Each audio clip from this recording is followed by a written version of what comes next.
बच्चों, आज के वीडियो में हम लोग पढ़ेंगे chapter always be polite.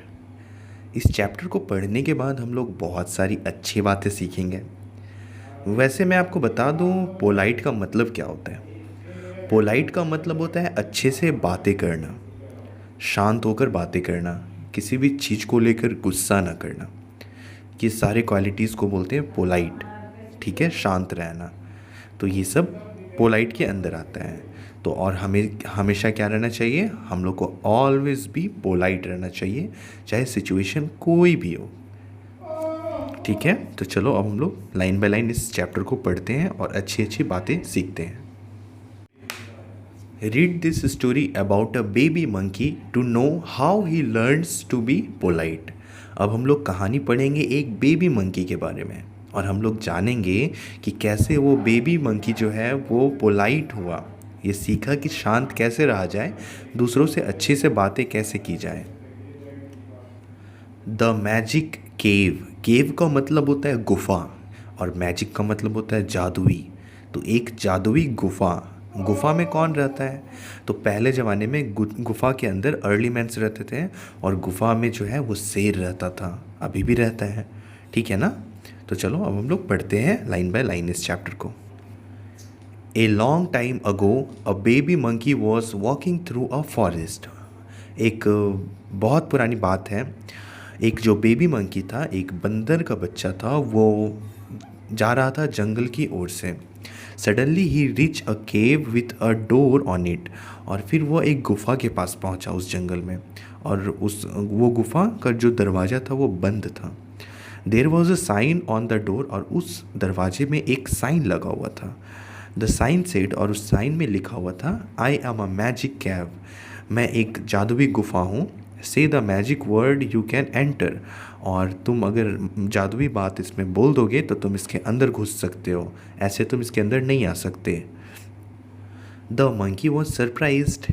He wanted to enter the cave. और मंकी जब ये सुना कि अरे वाह, ये तो जादुई गुफा है, इसके अंदर तभी जा सकते हैं जब तक हम कुछ बोलेंगे जादुई चीज़। और ये सुनने के बाद वो पूरा सरप्राइज हो गया मंकी का बच्चा, और फिर उसका मन करने लगा कि वो उस केव के अंदर जाए। He tried to guess the magic word. और फिर वो सोचने लगा कि कौन सा ऐसा जादुई वर्ड है जो मैं बोलूँ तो ये खुल जाए। ही स्क्रीम्ड। और फिर ये कुछ इसी तरीके से मतलब बोला, ऐसे बड़बड़ाया। क्या बड़बड़ाया? आबरा का डाबरा, आबरा का Dabra. The door didn't open. और फिर वो दरवाज़ा नहीं खोला। ही thought for a while and said. और फिर वो थोड़ी देर के लिए सोचा और बोला, hocus pocus, hocus pocus. The door still not open. Hocus pocus बोला, फिर भी दरवाज़ा नहीं खुला। He tried many more magic words. और फिर बहुत सारा मैजिक वर्ड्स ट्राई किया। None of them worked. और कोई भी मैजिक वर्ड जो है कि वो काम नहीं किया। Exhausted, थक हार कर, the monkey threw himself on the floor, saying, "Please, dear cave, open the door." Suddenly, a big door opened with a loud sound. और फिर जब थक हार कर वो मंकी का बच्चा ज़मीन पर लेट गया और बोला कि प्लीज़ मैजिक डोर तुम खुल जाओ, तो सडनली वो जो दरवाज़ा था वो खुल गया। Everything was dark in side the cave. और सब कुछ अंधेरा अंधेरा था उस केव के अंदर, उस गुफा के अंदर। The only thing one could see was a sign which said, carry on with your magic words. और कुछ भी नहीं दिख रहा था उस गुफा के अंदर, और एक चीज़ बस लिखा हुआ था, वो ये कि carry on with your magic words, मतलब कि तुम अंदर आते जाओ अपने मैजिक वर्ड को बोल बोल कर। The monkey said, thank you dear cave. With this the inside of the cave lit up brightly. और जैसे ही वो बंदर का बच्चा बोला कि थैंक यू डियर केव, तो उसके अंदर से पूरा ब्राइट एक रोशनी सा चमक गया।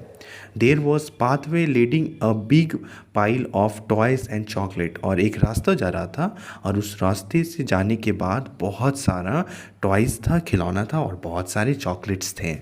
The monkey clapped with joy and walk to the pile. और फिर वो मंकी जो पूरा क्लैप करते हुए और खुशी से जा गया उस चॉकलेट्स के पास। He tried to pick up a chocolate. और वो मंकी कोशिश किया कि एक चॉकलेट को उठाए। एवरी टाइम ही ट्राइड, जितने बार वो कोशिश कर रहा था, the chocolate would slip from his hand and go back to the pile. तो वो मंकी बहुत बार कोशिश किया कि उस चॉकलेट को उठाए, बट जितने बार वो चॉकलेट को उठाता था वो चॉकलेट का जो रैप था वो स्लिप होकर उस पाइल में जाकर गिर जाता था, उस ढेर में जाके गिर जाता था। The same thing happened. Then he said, "Dear cave, can I have a chocolate please?" तो फिर जब वो मंकी प्यार से पूछा कि डियर केव, क्या मुझे ये चॉकलेट मिल सकता है? Saying this, he picked up a chocolate. और जैसे ही मंकी, बेबी मंकी वो ऐसे बोला तो वो चॉकलेट उसके हाथ में आ गया। This time it did not slip. और इस बार वो चॉकलेट स्लिप नहीं किया। The monkey thanked the cave and ate the chocolate. फिर मंकी जो था वो थैंक यू बोला केव को और फिर वो चॉकलेट को खाया। He quickly went and brought all his friend to the magic cave. और फिर थोड़ी देर के बाद वो जो मंकी था वो सारे अपने फ्रेंड्स को बुलाकर उस गुफे के अंदर आ गया। They had the best party ever. और उसके अंदर वो सब बहुत अच्छे से पार्टी किया। Now the monkey and his friend never forgot to use the magic words when they talk to anyone. और फिर उसके बाद से वो जितने भी मंकी थे वो हमेशा दूसरों के साथ पोलाइटली बात करते थे। और ये जो पोलाइटली वर्ड थे ये बिल्कुल मैजिक वर्ड्स के समान थे। तो बच्चों, आपने क्या सीखा इस स्टोरी से? आपने देखा कि जब बेबी मंकी जब उस केव में, मैजिक केव में बोल रहा था कि दरवाज़ा खोल दो मैजिक केव, तो दरवाज़ा नहीं खुला। बट जब वो प्यार से बोला, पोलाइटली बोला, अच्छा से बोला कि magic cave please open the door, तो वो डोर खुल गया। जब वो चॉकलेट लेने जा रहा था तो चॉकलेट स्लिप कर जा रहा था। बट जब वो प्यार से बोला कि I want this chocolate magic cave please give me this chocolate, तो वो चॉकलेट भी उसके हाथ में आ गया। तो हमें यहाँ से ये सीखना चाहिए कि हमें हमेशा दूसरों से पोलाइटली बिहेव करना चाहिए। हमें डांट कर किसी से भी बात नहीं करना चाहिए, ठीक है ना? तो आप ये सब बातें ध्यान में रखना और हम आपसे जल्दी मिलेंगे नेक्स्ट वीडियो में, ठीक है ना? तब तक आप चैनल को सब्सक्राइब कर लो अगर आप नहीं किए हो तो, और आप मुझे बताओ कि आपको ये स्टोरी कैसा लगा, ठीक है? चलो मिलता हूँ नेक्स्ट वीडियो में जल्दी, बाय।